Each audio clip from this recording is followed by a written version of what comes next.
We're the Hanging Bandits. We're chatting with Gary, one of the foremost UFO experts in the UK, author of Non-Human, a text about the famous Rendlesham Forest incident. He's been kind enough to give a little bit of time to us. Um, Gary, thanks for joining us. Yeah, Um, would you be happy just to give us a sort of brief overview of the Rendlesham incident? it's I very know brief is hard here, but uh, yeah, I'll try. It's very complicated. I think it's the most complicated UFO case. We're kind of after 40, almost 44 years now, uh, and given the research that I uncovered during the writing of the book, we're now looking at 17 different timed UFO related events over what I would say is a 7 day period in late December 1980. It involved the twin bases of RAF Woodbridge and RAF Bentwaters, which were leased from the RAF to the US Air Force. And they were, the twin bases were the top strike base in the UK in the event of Cold War aggression from the Soviet Union. It, don't forget, 1980 is still during this era of Soviet Union, and if the Soviet Union had started to come down through Norway and Finland, then planes would have taken off from Bentwaters and Woodbridge to take the aggression there. It was a nuclear base, which is proved through documentations in the book. It was a nuclear base because it held tactical nuclear weapons, small yield 4 or 5 kiloton nuclear weapons that would be attached to aircraft in the event of Soviet aggression.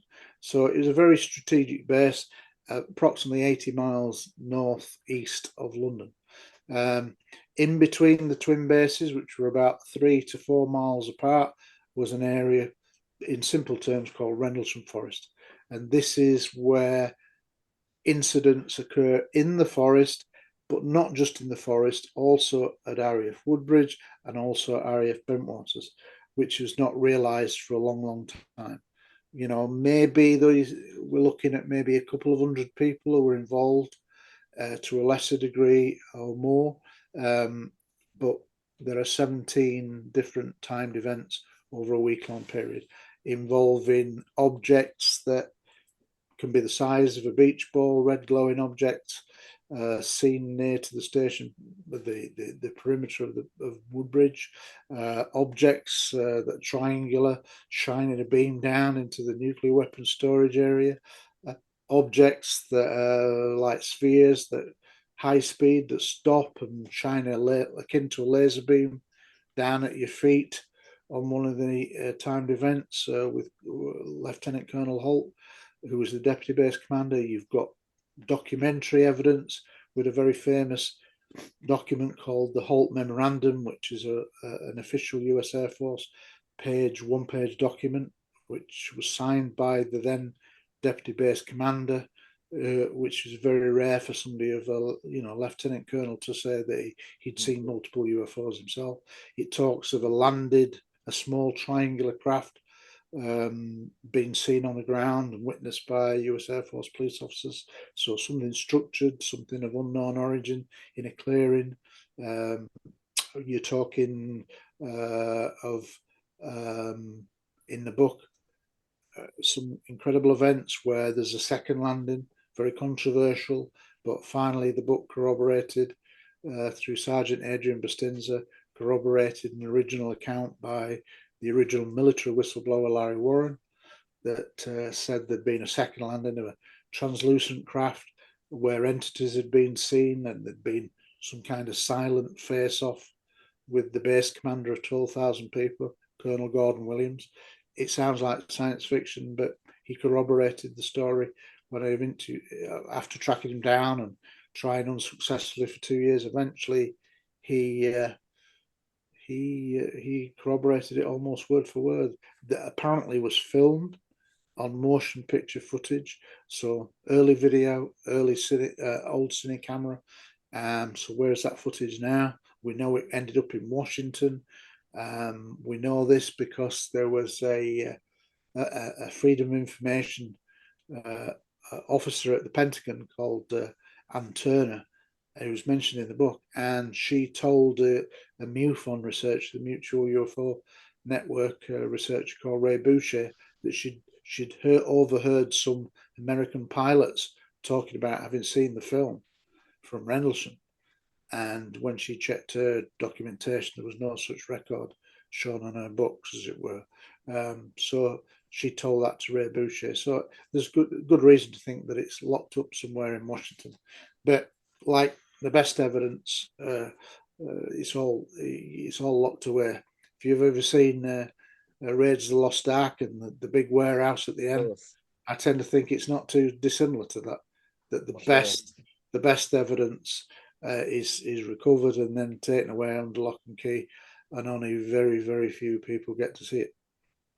So So what we're left with then is a lot of witness testimony yeah, from arguably more credible witnesses than usual, and well, corroborating testimony. well, you have corroborating testimony for certain events. You also have ground depressions that were found, physical depressions in the ground.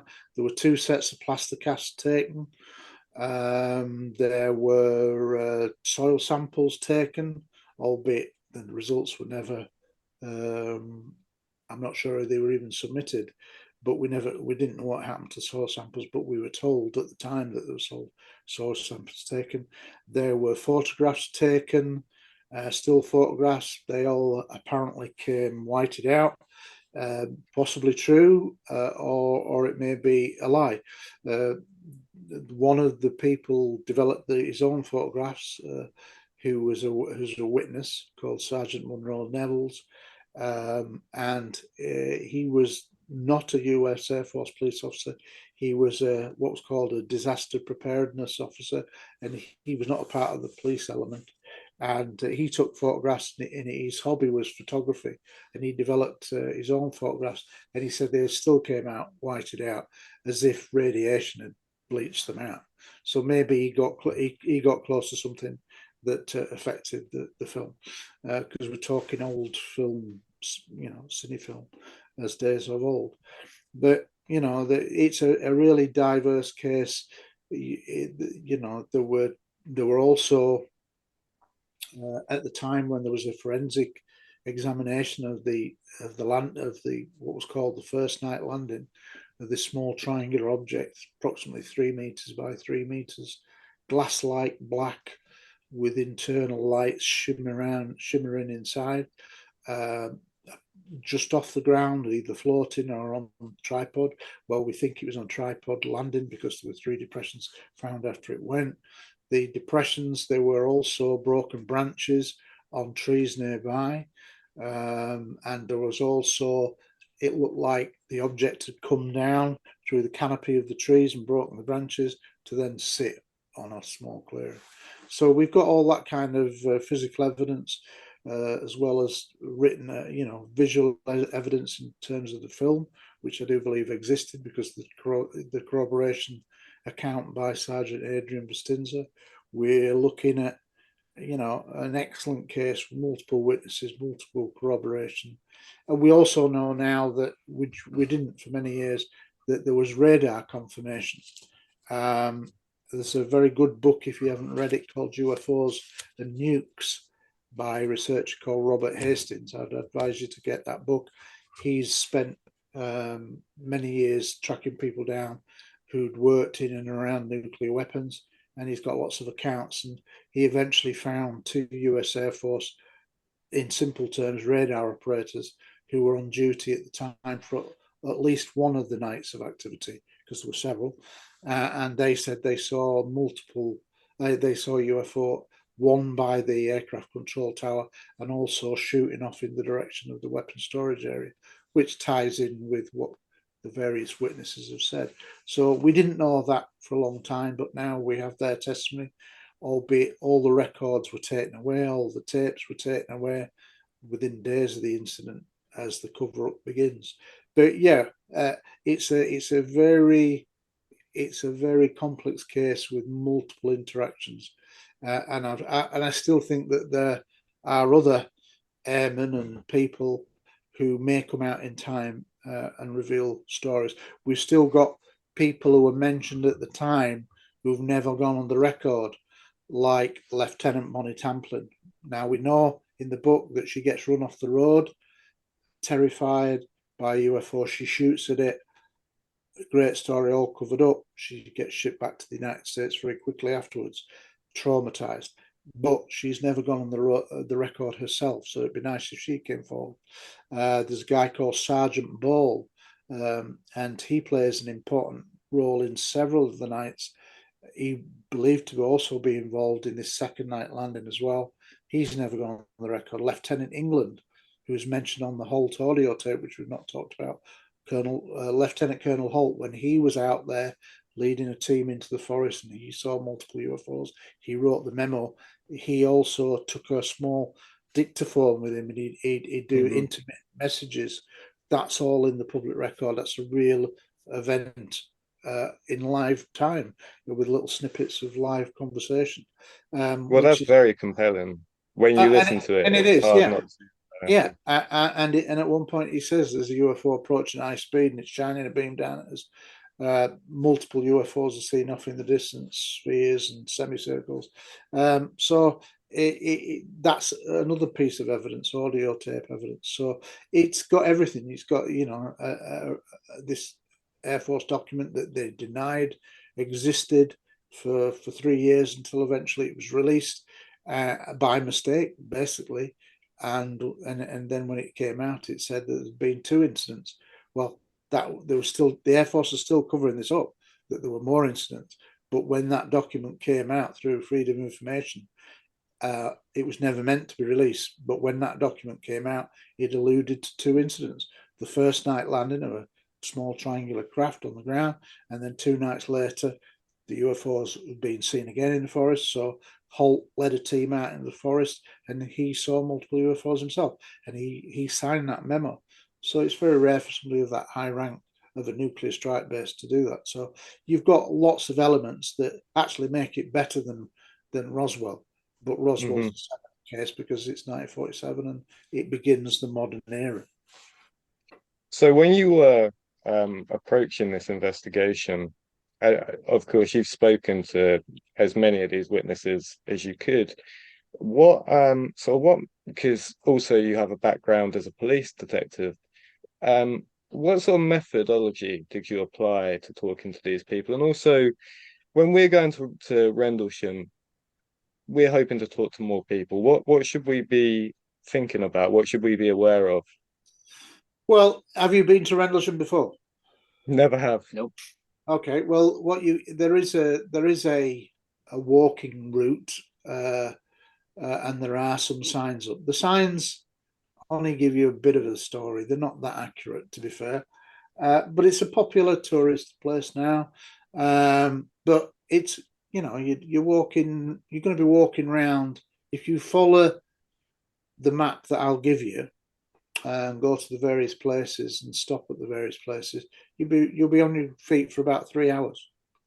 Cool. Wow. So it's a fair bit of trekking, and perhaps 3-4 mile walk, in 4 or 5 mile walk, I think, all told. And you get people cycling, walking the dogs.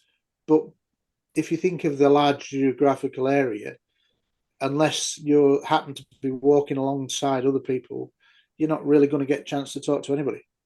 I would have thought, unless you go up to them and say, you know, why do you come here? What do you know of the Rendlesham story? Or what? I think that would be your best approach, is to have a microphone and go up to them and say, look, we're making a bit of a story.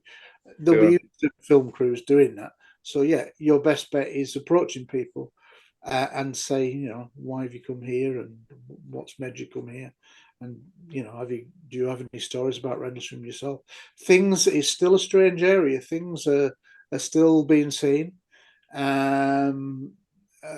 Strange things are happening in the forest. I can attest to that because I interviewed some children that are not mentioned in the book, that live very close to to RAF Woodbridge, and they told me a story about tall whites and strange men in black in the forest when there've been kids running around.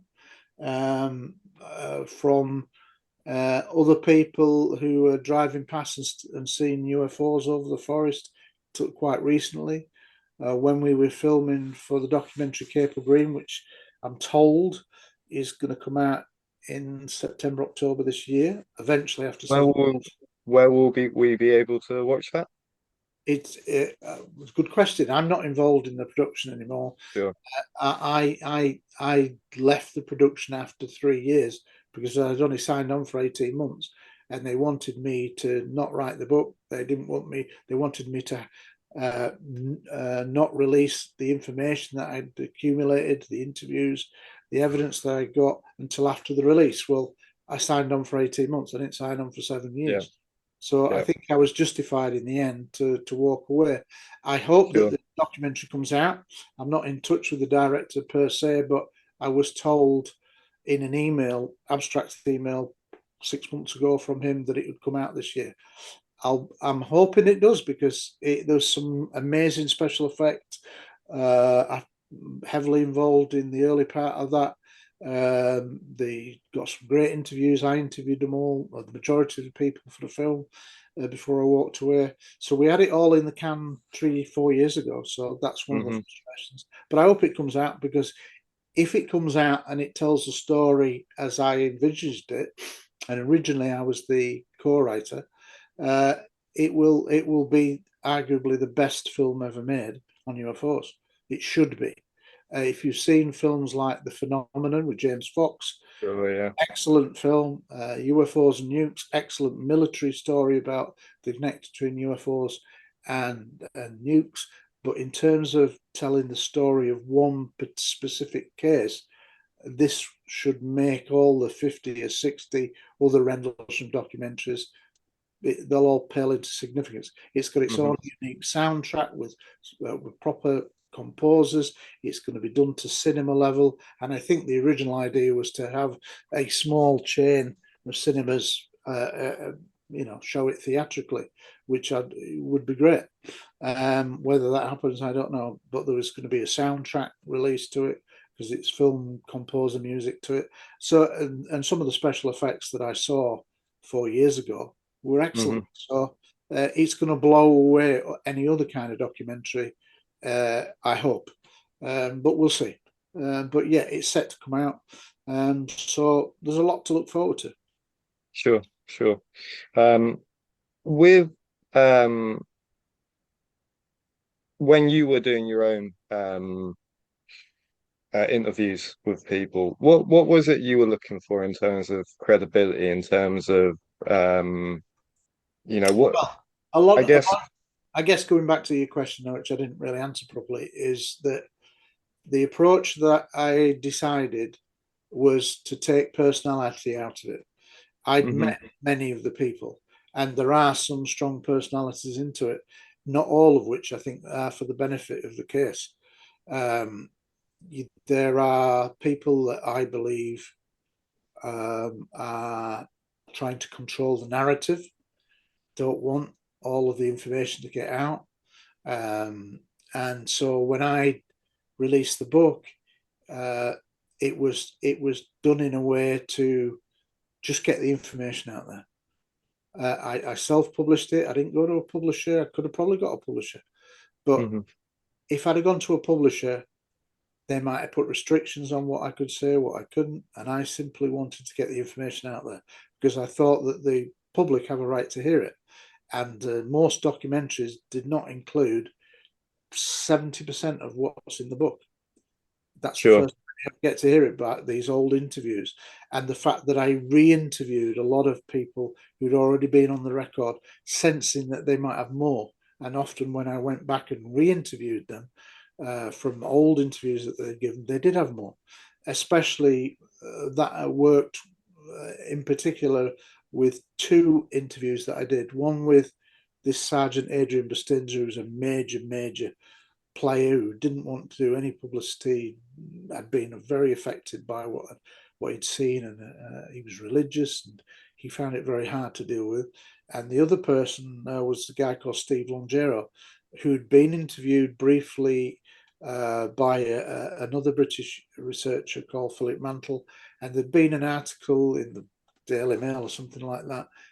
But I just read it and thought, I suspect he knows more. Obviously, because I was an advanced interviewer in the police of suspects and witnesses, you kind of develop a sixth sense. Now, there were a couple of people I thought, they're worth going back to. Mm-hmm. With Steve Longero, he came out with two entirely new cases. One, he put himself into the weapon storage area as a direct witness and said, I saw the UFO shining a beam down into nuclear bunkers. Direct witness. Brilliant. Not a hearsay story. I was there. This is my story. And then he also said that he'd had a second sight in the forest because afterwards, after that incident, the UFO had shot off towards Rendlesham Forest and he got taken out from the weapon storage area to go along with many others into the forest because there was activity in the forest. And he too reveals another incident that nobody was aware of until I'd interviewed him for that. So that was good. Sergeant Adrian Bustinza, he's this person that corroborates this second landing, translucent craft, that it's been filmed, cordon around it, that entities are seen, that the senior officers are seen in some kind of silent face-off. Incredible testimony.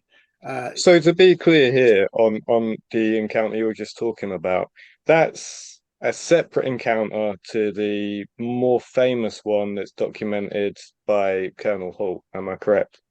Correct.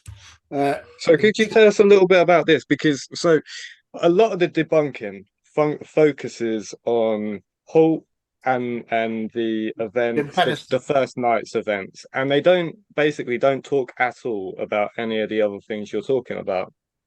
Hence why I did the book the way I did. I didn't do any pre-publicity. I just wanted to get the information out because I realised there are certain people that didn't want my book to come out. The likes of Colonel Holt, who I had had a 7-year collaboration period with between 2007 and 2014.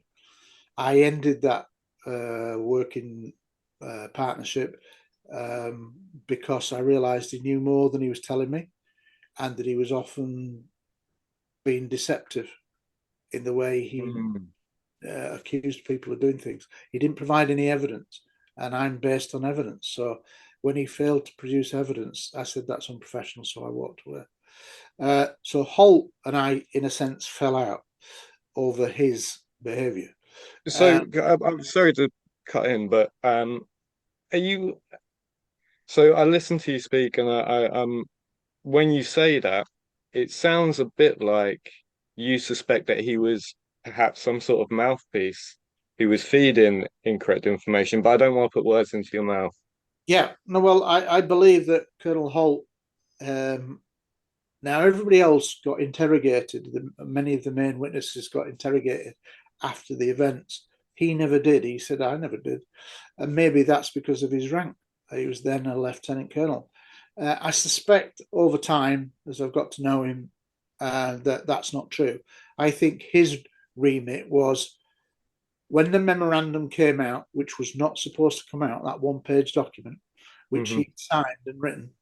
When that came out, the US Air Force had to admit that there'd been two incidents because the memo said there'd been two incidents on two different nights. They didn't have a choice. It came out. So they had to then finally admit, having denied anything for 3 years, they finally had to admit, yeah, there were two incidents. However, what that said was that if there was no other documentation, they're not going to admit to anything else. So this is why all your documentaries today have focused on the memorandum and the two incidents, the so-called Jim Penniston, John Burroughs landing, and then 2 nights later, Holt's called out and he goes out with his team and he makes the audio tape and he then writes the memo. That's virtually all the documentaries are about. Early on, there were some that included the original military whistleblower's testimony, Larry Warren, because when Larry Warren came out in 1983, he became the original military whistleblower because he said, "My name's Larry Warren" on camera. The others were seen in darkness and shadows and not named. So he took that title because of that. And he was on his own in the public domain for about 8 years.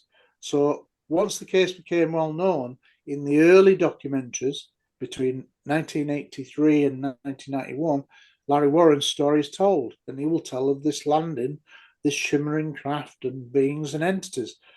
Now, as soon as Holt retired, I think in 1993, he then went on the offensive and said, "Oh, Warren's a wannabe. No such incident took place with aliens, blah, blah, blah. He's making it up. He's a wannabe." So he goes on the attack and really gives Warren a hard time.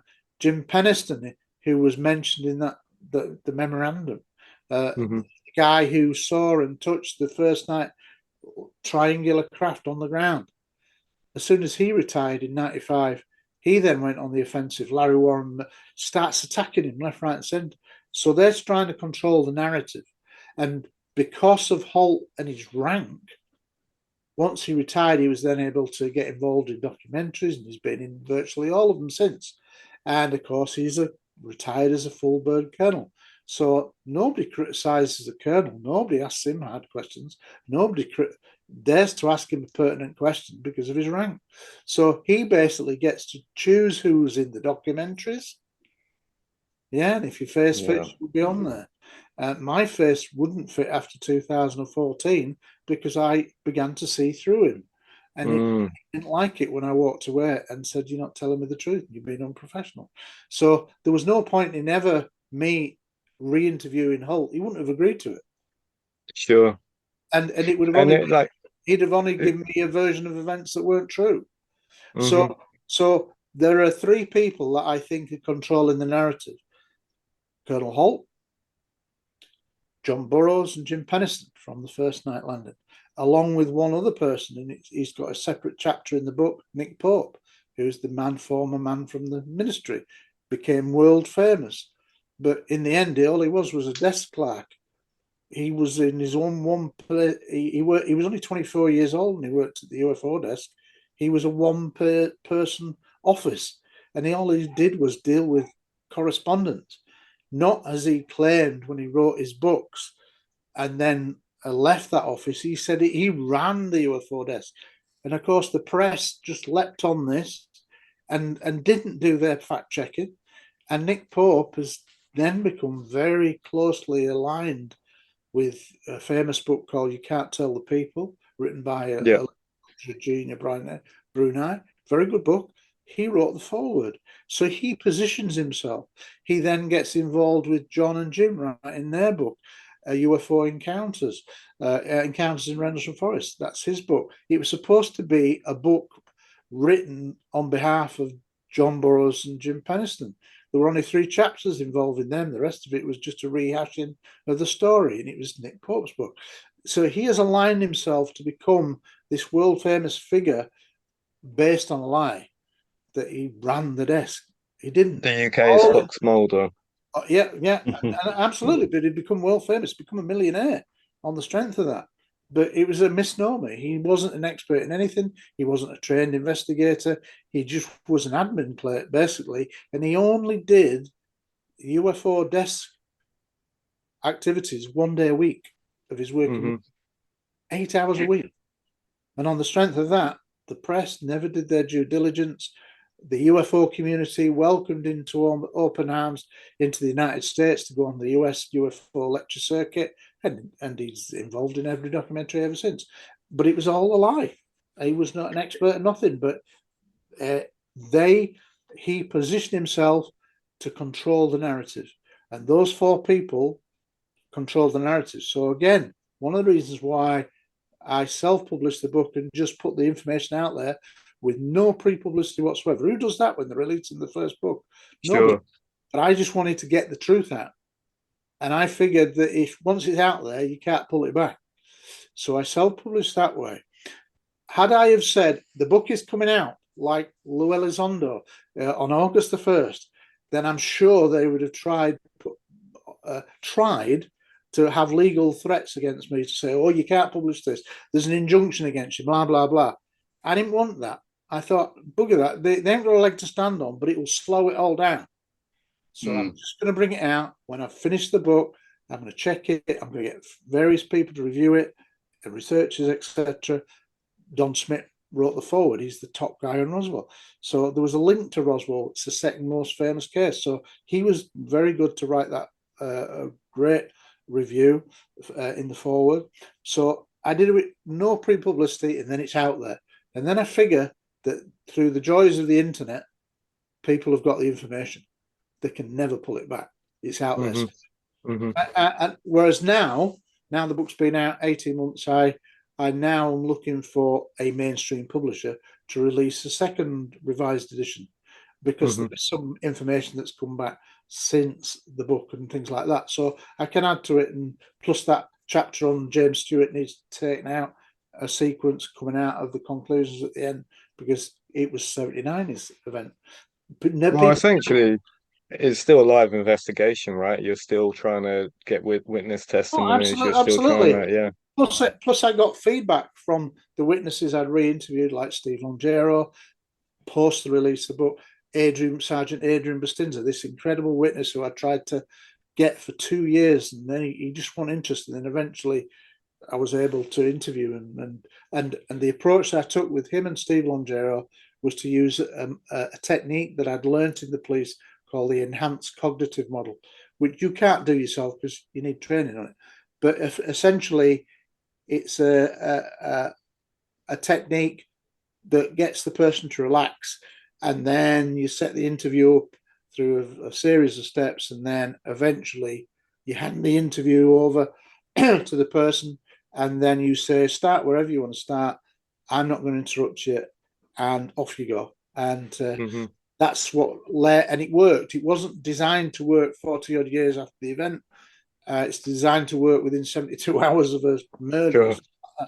But anyway, because these cases were imprinted in their memories, when I set them up, Sergeant Adrian Bustinza was a 4.5 hour transatlantic phone call, and he talked for most of that time, getting it off his chest like he'd never done before. So it was cathartic. And then Steve Longero, 3.5 hour transatlantic phone call, and again he got into it and revealed more stuff, getting things off his chest because nobody had ever set it up right to reveal everything. So on those two occasions, I used my police training, and I didn't think it would work, but it did. Well, I say, it adds a lot of credibility and credence, I think, to your investigation. The fact that you do have this background, the fact that you've investigated probably some really mundane and quite boring things. I know in your book you talk about a lot of investigation is desk work, office work, and it's not Absolutely. that exciting. It's not, you're desk bound 70% of the time as a detective, but that's better than say if you're a detective sergeant where you're 90%. So the best role I found was that I like to be out and about, and I liked interviewing suspects and witnesses, and being at the sharp end. On all, every time you see a TV documentary where you see a DCI interviewing a murder suspect, it does not happen. Every time you see a superintendent interviewing a witness, it does not happen. The guys who do it are the detective constables, which was the rank I was. They're the guys who do all the information gathering.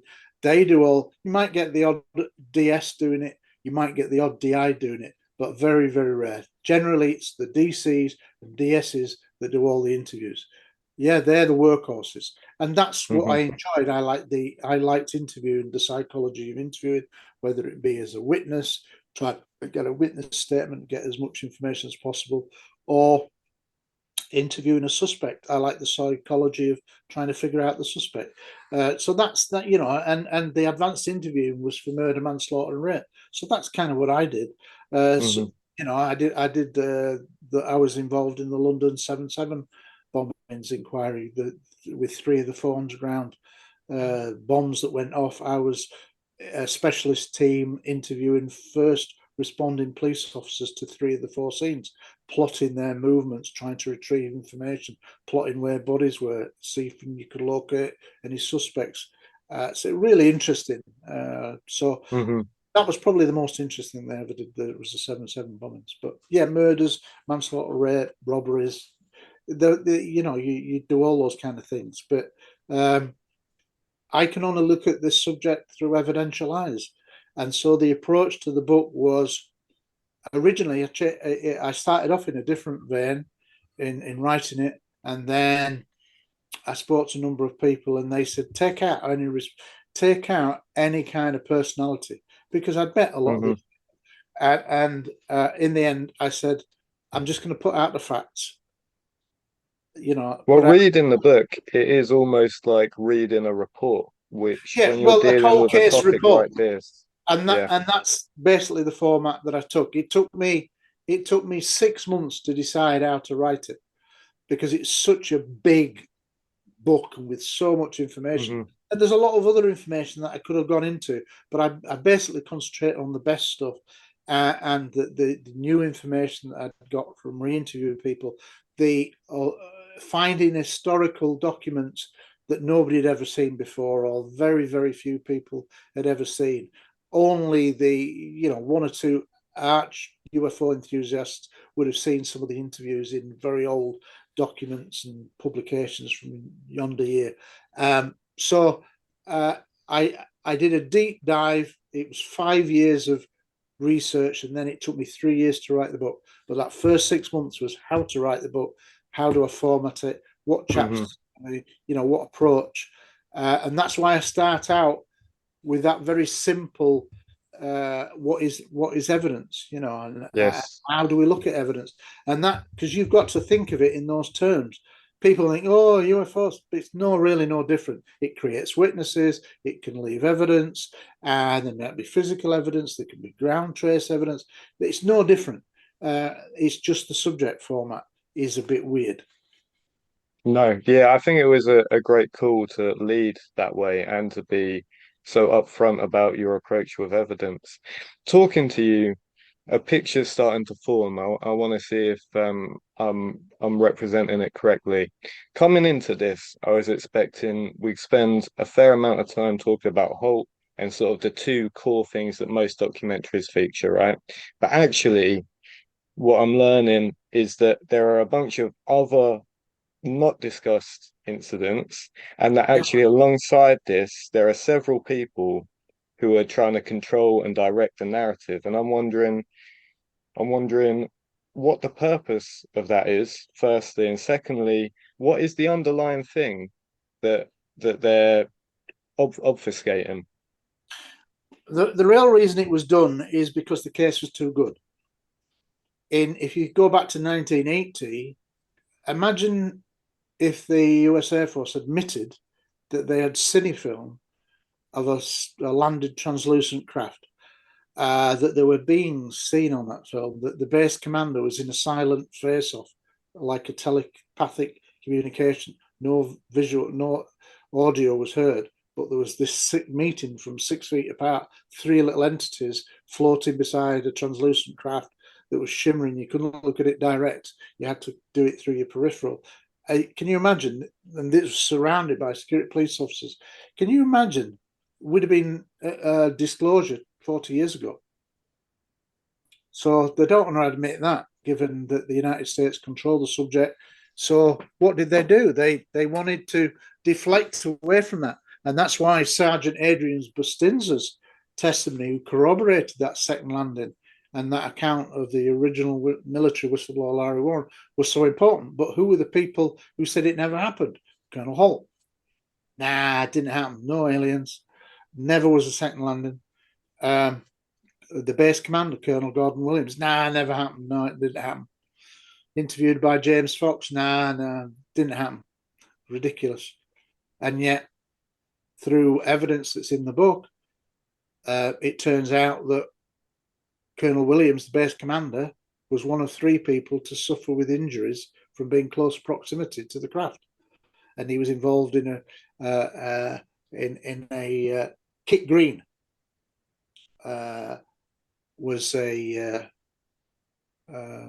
a CIA scientist, and he researched with approximately 100 people Grant Cameron told me this, and researching injuries.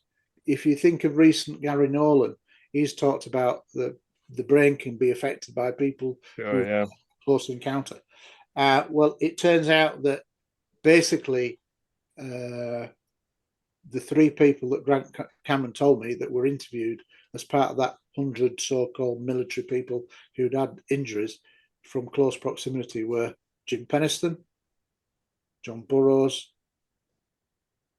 and Colonel Gordon Williams, who denied he was ever there. So how did he Yeah. get injuries? So again, all So adds what you're saying there is there's actually massive cover up by the US government onto the US military, aided by British government and the British MOD, have downplayed the significance of Rendlesham so that it never became more prominent. Because don't forget, the Americans have tried to say, they've controlled the subject, tried to say there's nothing to it. You know, the Condon Committee in 1968, nothing to it. There's nothing to it going on until 2017, when we know that the ATIP becomes uncovered, a secret research program with Louis Elizondo. The British, even now, since post 2017, have always denied that Rendlesham occurred. And I've written to the MOD, given them this new evidence. They're not interested.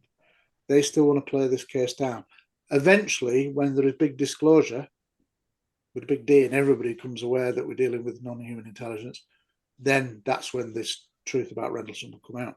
Because people like Lou Elizondo and Chris Mellon, who I know, are very aware that it's a real case. So there's a lot more to come out when we get a disclosure, when and if. But I think we're 2-3 years from disclosure, if not sooner. so the Colonel Holt. Okay, so I'm wondering about whether this side of the story is has been put out there basically so that there is a more debunkable version of the story that is the main one in circulation. I wonder where you stand on that. I'm thinking about little things, so like the standard explanation regarding the lighthouse, this kind of thing. The lighthouse was, and I talk about it in the book, was entirely created by the British media deliberately to downplay the significance, to put doubt in the mind of the public. An astronomer called Ian Ridpath basically did a film sequence for the BBC where he films the lighthouse at night in the distance, and it flashes every 5 seconds, regular flash. Mm-hmm. Doesn't shine a beam inward, by the way. That was blocked off, but nobody ever talks about that. But yeah, every 5 seconds you'll see the beacon 1, 2, 3, 4, 5. He filmed a little sequence where he goes, look, matching the audio. There it is. It's the lighthouse. 5 second clip. There it is. Now, if he'd have done it for another 20 seconds, it'd have gone out of sequence. Yeah, because the real incident was not the lighthouse. But on the strength of that, the BBC ran the story, the British media, tabloid, newspaper, TV ran the story. Oh, it was confused by the lighthouse. And it's been in every documentary made ever since. Yeah, this is one of the big Media are points that complicit. debunkers will make. You can only bury a case if the media is complicit at the highest levels. And at the highest levels, I believe that they approach all the CEOs of the newspapers and said, we need to quell this like a D notice. We need to quell this for, national security. And they all went, yeah, okay. And they did it. Gary, may I ask a question about your background that makes you believe, government bodies would be like basically wanting to do that much work to cover things up? Because obviously your background in police, you were doing maybe some high-profile cases like the terrorism stuff. Yeah. I wouldn't say please disclose what the police do, don't get me wrong, but would you have kind of found it insightful with some practices you had in the police that make you skeptical of other government agencies? I've no doubt that the MI5, MI6 can lie their way out of doing anything they want. Those kind of agencies have a different set of rule books. Now, they're supposed to follow the rules, but I'm not surprised. And you hear about cases where rogue elements are there. The point is, if at highest level a chief constable is told to play this down, chief constables who know nothing about UFOs will just go, yeah, okay. They'll just roll on. Newspaper editors at the highest level, TV producers at highest level, we don't want you to talk about this, so it's ridiculous. We want to play it down. That's okay. That's what they'll do. They'll just kind of follow orders, and that's how it works. And this subject, don't forget, has been stigmatized terribly for 70 years. And after 1953, deliberate people don't realize that there was a deliberate policy in 1953, the Robertson panel. CIA created a Robertson panel, 12 scientists over 2 or 3 days to come up with to find a way to strip the interest that the public had in UFOs, flying saucers. The public were interested and they wanted to know more. So they had to find a way. And after 2 or 3 days, they concluded that the best way to do it is debunk everything in all forms of the media. And that's what happened. And so basically that policy is still in existence. And it's only now, in light of 2017, with Louise Elizondo, Chris Mellon coming forward, the legislation that's taken place over the last 3 years, that you now have a number of congressmen and senators who don't believe that they were told the truth. So the difference is between now and then is we've finally got some people in power who are going, now you're lying to us. We want you to be transparent. And the more they dig into it, the more frustrated they become. Because if there's nothing to this subject, then why are they getting so much secrecy? Why, why they keep running their head against a brick wall? And that shows that there's something going on. And a lot of them now are convinced. So we have now some politicians who are really fighting the UFO caucus, as it's now called. They're doing a job that we never had before. We'd have the odd rogue politician who'd say, I'm interested in blah, blah, blah, but they get shouted down. But now there's quite a few now, 10 or 15, that are now kind of coming together to say, no, we want to investigate this. And that's why the legislation has been passed over the last 3 years, and more legislation will be passed because we're on the cusp of acknowledging that we're dealing with non-human intelligence. And had the Schumer Amendment gone through last year in its entirety, full 64 pages, you would have had disclosure in all but name, because it would have been called the UAP Disclosure Act of 2023.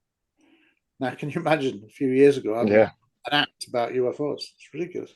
And in that Schumer legislation, non-human intelligence was described 24 times. They had definitions of non-human, flying saucer, craft of unknown origin, all those kind of things broke down. So we're much closer to it now than we've ever been. And has all this grown from Lou Elizondo and David Grusch, essentially? Is that? Well, don't forget, David Grusch only came forward in 2023 publicly. He'd gone on the record to the Inspector General about 6 months early in 2022. But look at the way David Grusch has been treated. David Grusch, an impeccable military background, intelligence official, so good that he took the UFO papers across to the White House, briefing documents, and took them and handed it over to the briefing staff, the staffers for the president, who would then brief the president. But the guy who took them there was him. Now, that guy is cleared to the hilt. He prepared all those documents. So he is cleared to beyond the level that most people are. And yet the people still, when he gave his testimony, great congressional hearing, June 2023, with the two pilots, Commander David Farrar and Ryan Graves, they did a great congressional hearing. And within a month of that, we were quite close to a major disclosure. But then, of course, you had the summer recess, politicians go on holiday, and you've lost that momentum. And then it gave time for the Pentagon and those that didn't want the truth to come out to regroup, and then you go off the boil. Then they gut the Schumer Amendment in early December, so it don't get signed off in full. Only 19 pages get through. Hence why it's been resubmitted this year. So but we came really close last year. But you think about it, David Grusch said in that congressional hearing on more than a dozen occasions, I can tell you more when he was being asked by congressmen and women. I can tell In you a skiff. more, it has to be in a skiff. Well, a year later, they've still not allowed him in a skiff. What does that tell you? So the powers that be, the Pentagon and the likes of the Arrow office, that a mouthpiece for the Pentagon, they don't want this information to come out yet. They're trying to delay it. I think they know it's coming, but they're trying to delay it, and hence why they're not giving the classification authority for Grusch to go back in a skiff. That doesn't make sense. You know, he could have told them the next day, but he wasn't allowed to. And a year later, they've still not allowed him to tell the fellow congressmen and women. That says that they're covering this up. Sure. There's no other conclusion that you can bring. So we're edging there, but it's slower than it could have been. Mm-hmm. So forgive me for getting ever so slightly off topic, but I have to ask, Ross Coulthard, a big story went around a while ago about an underground giant UFO. I'm sure you've heard about this. Well, the one that's been built over, because it's that That's big. the one that's been built over. Do you have any pet speculations on what or where? No. I know Ross Coulthard through email communication. We've never talked on the phone. I've never physically met. I've never Zoomed him, although we keep threatening to do so. But we have been in email communication over my book and various other things over the last 2 or 3 years. Really prominent. He's an award-winning journalist who wrote serious journalism and won awards for serious journalism before he got involved in UFOs. Went into the UFO topic thinking there's no to it, and then suddenly there was. And then he's done that deep rabbit hole and never come out. And now he's a major advocate, and he's because of his TV work as a channel lead in Australia. He's now attached to News Nation, and he's now regularly seen and watched by millions. So he's very prominent. And if he said that he's aware of that kind of place, then it exists. He's not going to make it up.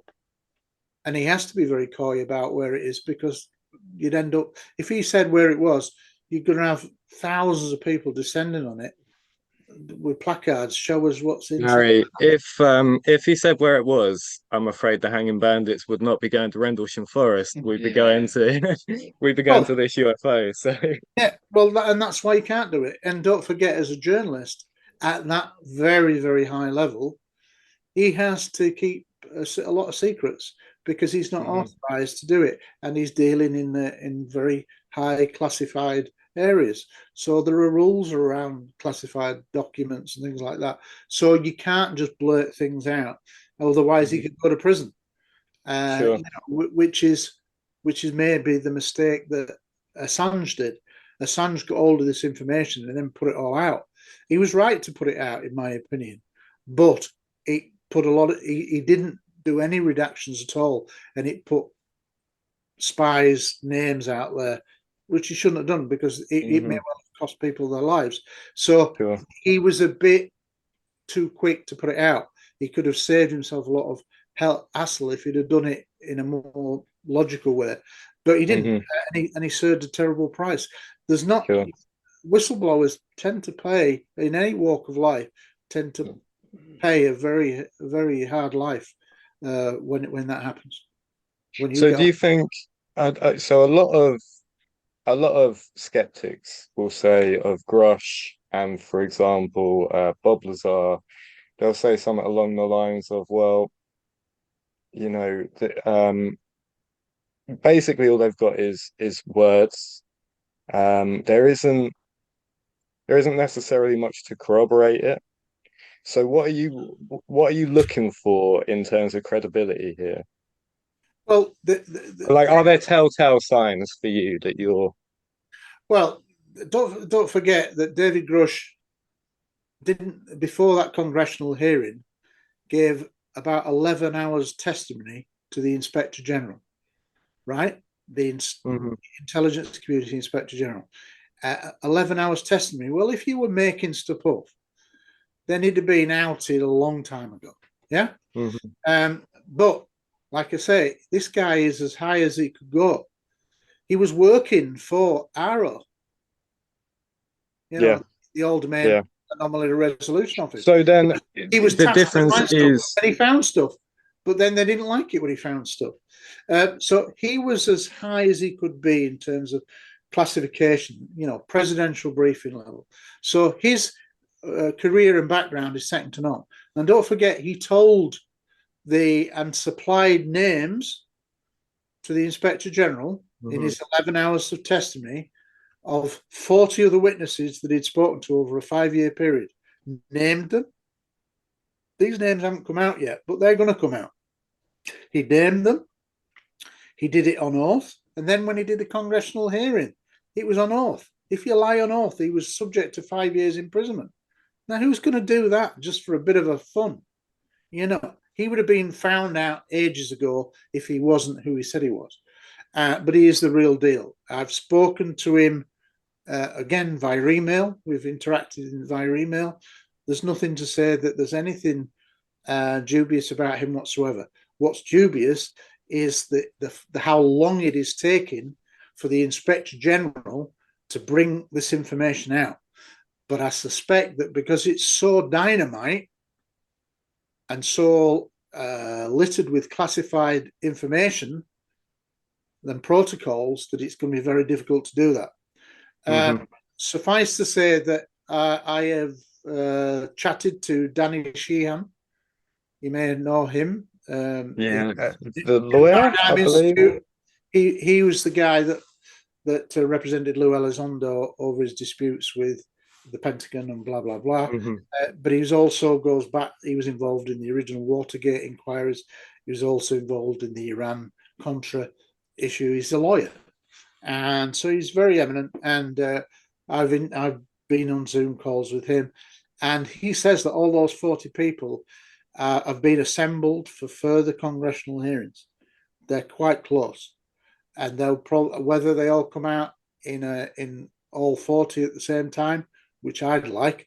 In practicalities, it will probably be 5 at a time, 10 at a time, and go on congressional hearing. But we're edging towards it, and this is why I think that the likes of Arrow are doing this, knowing that the inevitability of what's coming, but they can only delay it for a while. Quite why, I'm not sure, but it's coming. And let's see if the Schumer Amendment gets through again this year in entirety. Listen, Gary, really appreciate your time. I wonder if you don't mind, I know you've already given us over an hour, if we could finish a couple more questions and then anything. 2 more questions. Off you go. Cool. Yeah, okay. yeah. Did you guys want to go in with anything? Or Ben? Yeah, yes. Well, just quickly, actually, just before I ask you about the map again, Gary, if you could just explain the key differences. Well, it's your own map that you've made, I assume. Just before I ask you on that, just a comment regarding what we were talking about credibility. You've dealt with both sides of, dealing with military, sort of high up people, and you've dealt with both sides of the coin regarding with one of them want to tell you whether it's revised witness statements years later, because of various reasons. Like you said, there's a lot of pushback, you imagine, from within the circle. And then you've got the other side of the coin where you've got Colonel Holt, who's sort of upfront at first, but then he doesn't all of a sudden want to talk, but he only wants to talk on his terms. So, yourself, it's basically conclusive evidence that it is very hard, even though it's significant having a high up so-called credible witness. It's still quite hard, isn't it, to determine, what their agenda is. And you've got, when you have some good witnesses, and then obviously some other ones who are, Well, now my book is out, albeit it's only published on Amazon, hence why it needs to reach a wider audience. You can only reach a certain audience on Amazon through self-publishing. Even though you get fantastic reviews, blah, blah, blah. It's not the same as a book publisher who's putting it out there, gets it on all the charts, the booksellers list. You don't get that worldwide publicity. So that's why it needs to find a home now through a major publisher, so it reaches more people. The more people know about it, the more documentary filmmakers will go, we should interview that guy. We should interview Steve Longero. We should interview Adrian Bustinza. This book's great. You know, we should have this guy on. At the moment, because you're talking thousands of copies as opposed to hundreds of thousands of people finding about it, the world's a big place. So a lot of film producers won't even know I exist. If they're not into UFOs, they're not going to know I am. Yeah. So you need to reach a wider audience. So then they will then realize that they should be making more documentaries. If all the documentaries made at the moment are going to feature on the same thing, yeah, some of them may refer to my book, which would be good. But as yet, I'm not being approached by documentary filmmakers to say, we want to interview Adrian Bustinza, we want to interview Steve Longero based on your book. There's one or two bits that I've done. I did a piece for the BBC, which was unusual because BBC generally don't cover the subject well at all, like mainstream ITV don't. But did a piece and it came out all right. 4 hours filming for about a minute and a half on camera. Yeah, but exactly, that's kind of how the that's media what you're works. up against. Yeah, That's yeah. what you're up against. Yeah. What I learned over the years, having made many documentaries with TV now, is TV makes entertainment. And it doesn't necessarily give you all the information. It gives you some of the information because they're making entertainment. And that's the trouble, is they don't lie overtly. They do it through stealth. They just don't give you the right information. They don't give you the wrong information, but they give you a bit of the information, and they don't tell you the other bits that are really good. So that's done deliberately, and they do it overtly like that through not mentioning extra information. Absolutely. And just before I hand over to the bandits, just regarding this map, if you could just explain again, like you did just before we started the recording. What I'll do is I'll send you an image that you can download, A4, that'll in color, that you can then see on one of the main areas, the main walking route, as it were.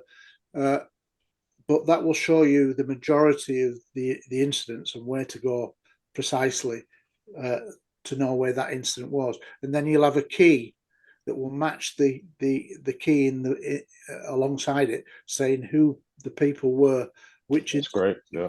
That sounds, so it'll be a lot clearer than in the book, because the book was done black and white and the image quality is not as good. Again, self-publishing. Next time, if I can get a major publisher, I'll have a section in the middle with colour photographs and be a lot sharper. But that'll be through a proper publisher now, hopefully.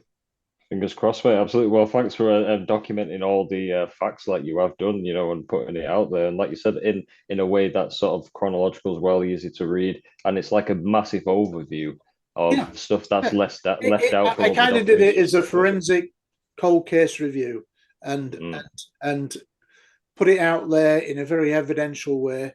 But when you do that, you can also make reasoned assessments based on what you read, what the testimony is. And that's what I do at various times, give reasonable deductions on what I think this interview meant and what certain things were said meant. Absolutely. Well, have you got any more questions, Tom and Alex or Andy? Hand over to you guys. I did have one question in a kind of broader sense. I was just curious what your kind of thought was on the origins of UAPs and all this stuff that's going on. There's like the hot topic at the moment is talking about, where things are coming from. Is it extraterrestrials? Is it other dimensions? All this sort of stuff. And I was just curious where you stand on that, what your kind of opinions was on that, because there's a lot of different ideas out there at the moment. It's fashionable to now talk about ancient civilizations, Atlantean civilizations, that kind of thing. Is it time travelers coming back? Is it us coming back? Is it extraterrestrial? Personally, I think they've got. I still think the majority of it is extraterrestrial. That's based on the contact phenomena, and I know people who are very famous researchers who are contactees, and they're very credible people. On all 5 continents, you get people describing the same thing, same experiences, even in the third world where they don't have access to TV media, Wi-Fi, blah, blah, blah. So it's the same story. And they often describe 5 or 6 communal species. You think of the tall greys, short greys, reptilian, mantid, that kind of thing. Yeah. Nordics, Swedish, look like us, can walk amongst us. You'd never know. It kind of exists on all continents. So that says to me that's real. Could it be other things? Yes, it could. I do think that I've got underground bases. And I think that's because UFOs are seen coming in and out of water, large bodies of water, for the last 50, 60, 70 years. There are books on USOs, very interesting. Tim Galladay, the recent Rear Admiral that's just come out in the last 6 to 9 months, he was the oceanographer for the entire US Navy. He says we're dealing with underwater unidentified submerged objects, USOs. So, there are things that can whiz in water past at hundreds of miles an hour, which we can't do because of the forces that interact with them. How do they do it? So there's a different technology. There are lots of underwater cases that are totally baffling. So I think they have got underground bases. If you've ever seen the James Cameron film, The Abyss, which is late 1980s, maybe early 1990s, I don't think it's too dissimilar to that. That they're down here as they've got bases, and they've probably lived here for a long time. They don't interact with us. But of course, if we went into nuclear Armageddon and we pollute the oceans and destroy the planet, then that's their habitat affected as well. So I think hence why there's a big link between UFOs and nuclear weapons, because I think they've got a vested interest in this beautiful planet. I think in our bit of the cosmic neighborhood, it's a bit like an oasis in the desert. And I always say we're a bit like the Great Barrier Reef or the Galapagos Islands. It's an area of scientific beauty. The earth is full of life, fauna, and huge amounts of water. And probably in our bit of cosmic neighborhood, we're a bit special. Yeah. So it's well on the tourist. It'll be on the tourist route for UFOs. Yeah. So and we, as daft as it sounds, we could be the ants on the playground. We don't talk to ants because we think we're so vastly superior. Well, what if we're the ants and they're a million years in advance of us? They're not going to talk to us. So we play a bit of a cat and mouse game. I used to think that we knew a lot more in terms of research, but I tend to think now, with everything that's said, we probably still don't know how to switch on the recovered craft. The reverse engineering. We probably got inside them, but we don't have a clue how they operate. They're probably linked to consciousness in somewhere. That's the big thing now. They think that it's a conscious level that switches them on. But have we got them working? Have we been able to reverse engineer and get them flying ourselves? I very much doubt. I tend to think that you hear people now at the highest level in the domain, like Chris Mellon, Luis Elizondo, and it's like they're here, but we're not sure what they're doing, and they don't really interact with us. I think it's more of a mystery than we used to think. We used to think that maybe there were secret treaters and things like that, and they were working alongside of us in underground bases like at Dulce and things like that. But I'm not sure that is the case now. Who knows? Yeah, I always say to people, we only know 10%. But in that 10%, it's already hugely compelling. 90% is locked away in government and intelligence agencies. And that's why we need to have disclosure, and even if we had disclosure tomorrow, we're never going to learn all the secret research that the Americans have done, the Russians have done, the Chinese done. Of we course. want to get a limited acknowledgement. Yeah, we are dealing with something that's non-human, and we're not sure. And so finally, just looking back at Rendlesham, because you touched on interactions between nucleosite or between UFOs, UAPs, and nuclear sites. Rendlesham, we believe, held nuclear materials. I did. So it certainly did. Yeah. So I wonder, do you know what the timing's like? Like, in other words, did we move nuclear materials there and then UFOs immediately showed up, or had they been there? UFOs were. If you read the book, I highlight a chapter on precursor cases. 3 significant UFO events that took place in early 1980, in February, July, and November, prior to the week-long interactions. So they're very good cases on their own, and one of them was seen very close to the weapons storage area. I think historically, you go back to 1956, there's a very famous Lakenheath Bentwaters pilot case, excellent case, really well documented military case, corroborated on radar. The link to UFOs and nuclear weapons goes all the way back to the 1940s. The film Oppenheimer is a brilliant film. I really enjoyed it, but they didn't mention the UFOs that were seen hovering near the Trinity test site. Yeah. And in the aftermath, they don't mention UFOs because it's a hot topic. But if they, down the line, they'll have to rewrite so much of the latter part of the 20th century and the early part of the 21st century when we have disclosure, because you realize that behind the scenes, a lot of things have been affected. Our history has been affected. So we're in a different ball game now since 2017. The 3 US Navy videos have changed the ballpark because that gave the media, for the first time, people could say, what is that on the screen? And they were authenticated military videos. There was nobody shaky video and Mr. Smith had made it. It was the US Navy pilots that recorded them, and you could tell by the reactions of the pilots that they were witnessing something beyond what they knew. And when you see an interview at the congressional hearing, Commander David Fravor you think of Tom Cruise. Tom Cruise is Commander David Fravor. He was a Top Gun instructor. He'd flown over 80 fighter jets, and he says this thing was just pinging around like a ping pong ball, backwards, forwards, jumping around. We can't do that, he says, and we still can't do that. And that was 2004. And he said we won't be able to do that in another 20 years' time. So again, emphasize. And so on that point, Gary, I wonder, I have to ask, because I know this is what sort of the skeptics would say, is that, this is very compelling. You can't deny that the video is pretty compelling and that the witness testimony is very compelling. But how do we know it wasn't advanced drone technology being tested, basically? I think tends to be the skeptical line on this. Because the likes of David Fravor knows all about that kind of stuff, will have seen it. And like what he said, he says, you don't fly secret test missions during exercises. There's very specific areas. It's crazy. Yeah, it's dangerous. Don't forget, Ryan Graves, the other pilot, said that they were seeing these things almost every day once they upgraded the radar that was showing better coverage, better sensors. Almost every day we were seeing these things. And he said that they were flying between aircraft at one point, flying within 50 feet of the cockpit, flying between, and he described it as a sphere inside a cube.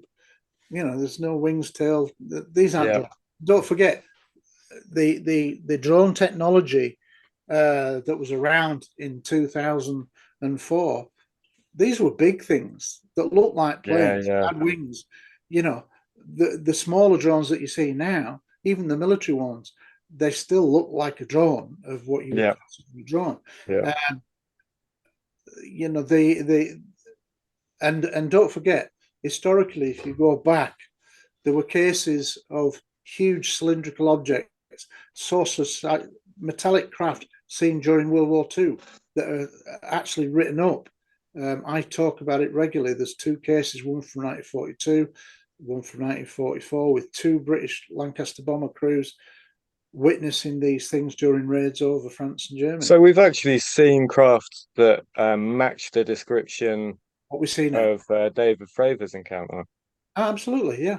The Tic Tacs, spheres, you get all manner of things. They come in weird and wonderful shapes, and there's a lot of them that can morph. They can change shape. They're almost like living things, which we can't do. And this is why we're dealing with something that's beyond us.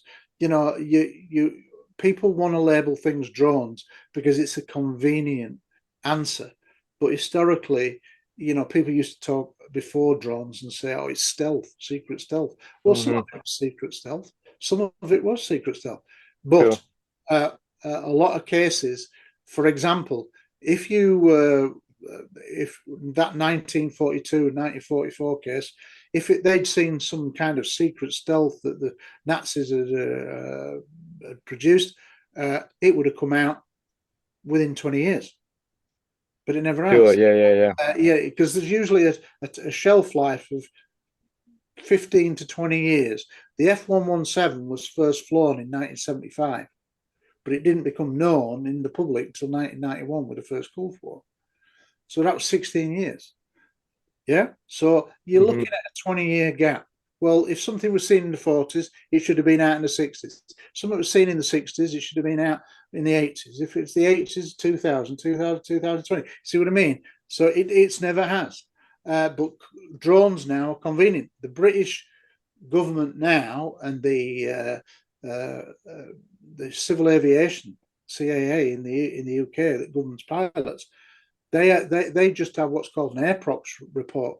They don't even recognise the term UAP. That's why I've created a new initiative, UK pilots reporting UAP, because I want to try to get legislation put forward for a proper reporting procedure, like they're trying to get in America.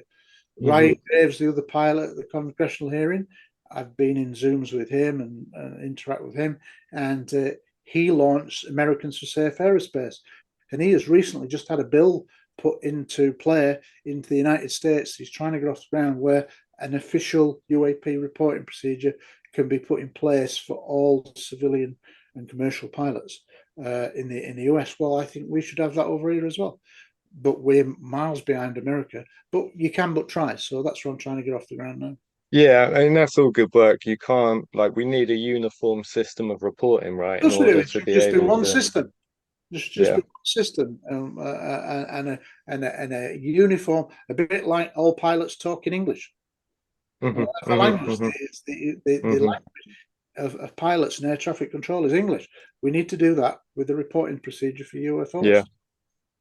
Yeah, because a lot will get lost through the cracks, right? Well, most aren't reported at all because there's still the stigma for pilots.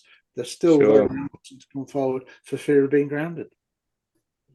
So I guess if we could finish on one final thing, I want to be respectful of your time, and I know you've given us a lot. So inevitably, we're going to talk to some skeptics on this topic. Is there like one area that you think we should focus when discussing things with skeptics? Talking to skeptics personally is a waste of time, because a skeptic will find an answer in some way. I've talked to the odd skeptic or two, and they find the most bizarre explanations to fit their narrative. Instead of letting the evidence create the narrative, they have to find a way to explain their narrative. Yeah? And so for me, it's generally a pointless task. A skeptic cherry picks the information that matches their narrative, a bit like TV. They only use the bits that they yeah. So is there a detail that we could introduce into that will sort of disrupt their ability to present that narrative, if you see what I mean? For me, the nuclear connection is very strong worldwide. And if there's one documentary that you have not seen, and you can get it free on the internet, is UFOs and Nukes by Robert Hastings. If you haven't seen that, check it out and say to the skeptics, have you seen that? Explain that to me. Okay.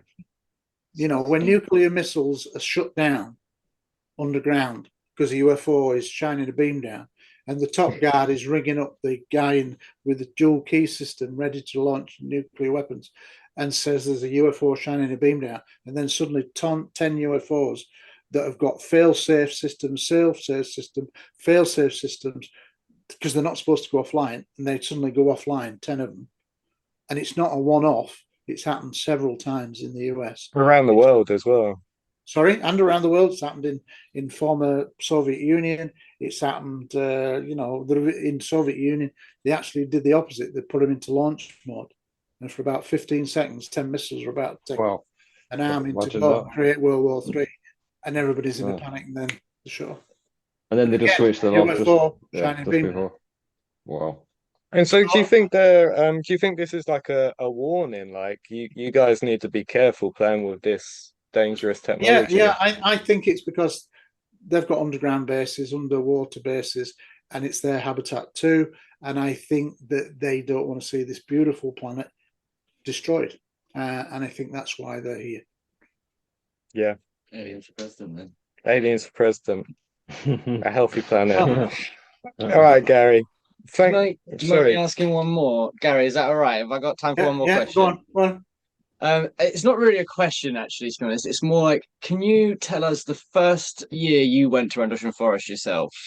And can you give us kind of like an overview of the feelings you had on the place? And would you mind telling us, like, because obviously we're going back like what, nearly 40 years after the fact. Does the fact it's been touring? Go on. I've probably been to Rendlesham Forest now about 40 times.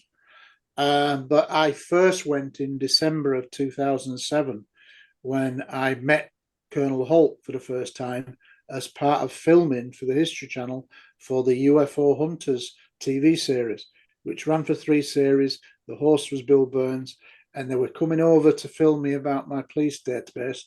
And basically, I ended up, I'd said I'd worked with nuclear weapons in my time in the RAF for 3 of my 6 years. I guarded tactical nuclear weapons, doing exactly the same job. And I said I have some questions for Colonel Holt, and they said, "Oh, come on down." So that's how I met Holt, and that's why that collaboration started from December 2007.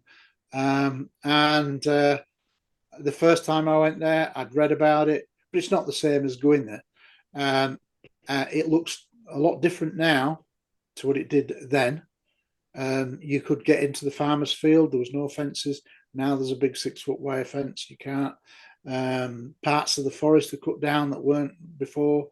It's almost like some parts of the forest that don't want you to see anymore. And they're changing it. The existing signage there for the Rendlesham Forest tour is not that accurate, because that's based basically on the existing narrative of the Holt Memorandum. It's worth going to, but you'll get to the East Gate, you'll get into the forest, and you'll see many of the main areas where it all takes place. And there's a lot of incidents happened within a relatively small geographical area. So yeah, I can well remember going that. I remember going back in 2010 and walking Holt around, matching his audio tape and finding where the creek was that he mentions in his audio. And it brought some of his memories back, establishing which field the beam had come down at his feet, that he mentions on the audio. That had never been done before. So I have a lot of pleasant memories, but the forest is changing. And remember that it looks nothing like it was in 2000, in 1980, because in 1987, there was the Great Storm, and 90% of the trees at Rendlesham Forest were knocked down, in akin to a hurricane. It's a bit of Yeah. 90% of the trees were felled. Okay, so we've got to be aware that we're kind of going to more of almost like a tourism site, more than like a factually well-researched UFO investigation area. No, I'd say more than that, because they've rebuilt the forest where the existing forest was. So whilst the trees are not quite the same type of trees, they're still trees, and there still is a forest. And because of the well-known marker points, like the East Gate is a well-known marker point, what's called the area where all the vehicles had to stop because they couldn't go into the forest anymore, that's still there. So all those kind of places are still there, so you can visualize much as it was. And there are still a few much taller trees there that survived, the 10% that survive. Mm-hmm. They will be twice as high as all the other trees. And you'll notice that those trees, their branches don't start until they're 15, 20 feet off the ground. And that was because at the time they were all Corsican pines. They're not Corsican pines now. They're a different type of, but Corsican pines were very much like in rows, like you get a military grave and they're all crisscrossed and raised, Mhm. and you could see underneath the canopy because the canopy was much higher than the lower branches. Yeah. So at the time when you see, and if you listen to the audio tape, they describe objects moving between the trees underneath the canopy. Well, that was entirely feasible because there was no branches until high up. So you could Yep. see an object weaving its way like in rows of just rows and a load of matchsticks. You could see anything moving under the canopy. But yeah, I'll send that probably tomorrow now because it's a bit late now. Yeah, thanks a lot, Gary. I'm starving, so I'm gonna have something to eat. Same, I'll mate. send it to you, Andy. Cheers. Yeah, you'll have a very good approximation of what it was like. And remember that the Fantastic. East Gate, when you get to the East Gate, its position now is not where it was in 1980. Yeah. So if you look through the gate, you'll see an overgrown couple of little buildings in the centre along the pathway into Woodbridge. That's where it was. It was set back about 150 metres further back in 1980. But you'll get a really good, most of it is like a bit like a train set. It's still there. Nothing's really changed. So you will get a good approximation. Yeah. Excellent. All Thanks right. a lot, Gary. Really appreciate Thank your you so time. much, Gary. Thank you Been very great much, Gary. chatting. Appreciate Get back it. to me and tell me what happened. We certainly will, Okay, mate. well, Thank Yeah, you. keep going, mate. Have a good night. Take care. All right. Be Good good. night.